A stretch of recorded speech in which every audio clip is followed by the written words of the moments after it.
সত্যি কথা, মাঝে মধ্যে নিজেদেরকে নিয়ে বেশ প্রাউড ফিল হয়। জামাই ষষ্ঠীর মতন একটা ইম্পর্টেন্ট ডেট আমাদের কাছে, আমাদের কাজটাই প্রায়োরিটিফুল। দ্যাটস ওয়াই আমরা আজকেও কোথাও বেরোচ্ছি না, বাড়িতে থেকে সুন্দর করে কাজ করব। তো জামাই ষষ্ঠীর সকলকে অনেক অনেক শুভেচ্ছা জানাই। মানে আমার দেবিয়ান ভাইরা বোনেরা যারা আমার এই ভিডিওটা এখন দেখছো, আমি শিওর তোমরা কেউ কেউ তো জামাইরা আছোই যারা আজকে শ্বশুর বাড়িতে ষষ্ঠী খেতে যাবে। আমাদের কমিউনিটির মধ্যেও অনেকে আছে যারা বিবাহিত, যেমন অরিত্র, প্রিন্স, আর আর কারোরটা আমার সেভাবে এক্ষুনি মাথায় আসছে না।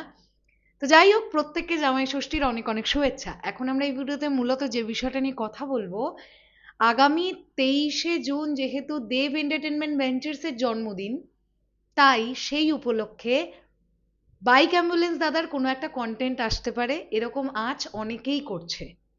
এবং এরকম নাকি একটা ইনসাইডার রিপোর্টও কানাঘুষোয় ঘুরছে, কিছু না কিছু একটা আসবে। এবার সেটা কি আসতে পারে সেটা নিয়ে আমরা এখন একটা আইডিয়া করবার চেষ্টা করব এই ভিডিওতে। দেখো ভাই, আমার তিনটে জিনিস মনে হচ্ছে, আমি তিনটে জিনিসই বলবো, এই তিনটের কোনো একটা এলে ভালো। যদি আসে, আমার ধারণা এই তিনটের মধ্যে যে কোনো একটা কিছুই আসবে। এক হচ্ছে, একটা নতুন পোস্টার ড্রপ করতে পারে টিম, হতেই পারে, এটা না হওয়ার কিছু নেই, এবং সেটা মোশন পোস্টার হতে পারে। সেকেন্ড হতে পারে এই সিনেমার একটা গান ড্রপ করলো, প্রথম গানটা ড্রপ করে দিল, হতেই পারে।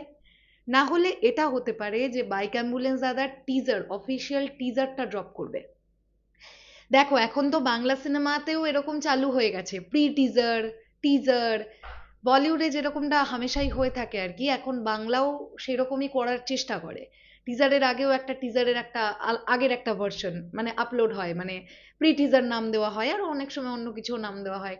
তো সেই ধরনের কোনো কন্টেন্টও 23শে জুন চলে আসতে পারে, না আসার কিন্তু কিছু নেই।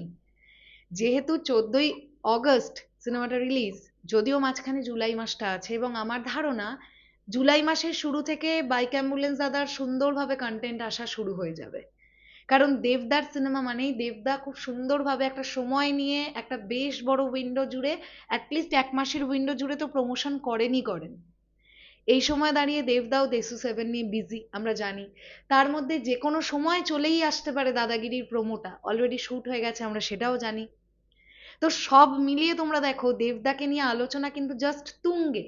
এবং দেবদা আজকে যে কারণের জন্য এত মানুষের ভালোবাসার পাত্র হয়ে উঠেছেন, সেই সিনেমাটা কিন্তু ভুলে যাননি দেবদা, জান প্রাণ লড়িয়ে কাজ করে যাচ্ছেন, এটা তো অস্বীকার করে লাভ নেই। তো সামহাও আমার এটা মনে হয় বাইক অ্যাম্বুলেন্স দাদা সিনেমাটা বেশ হার্ট টাচিং একটা গল্প হবে।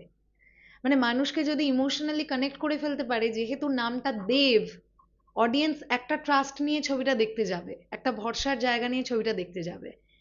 এবার যদি মানুষকে ইমোশনাল করে দিতে পারে, সিনেমাটা যদি মানুষের খুব ভালো লেগে যায়, তাহলে জেনারেল পাবলিকও রিপিট অডিয়েন্স হিসেবে বাইক অ্যাম্বুলেন্স দাদা দেখবে, এটা আমার ধারণা।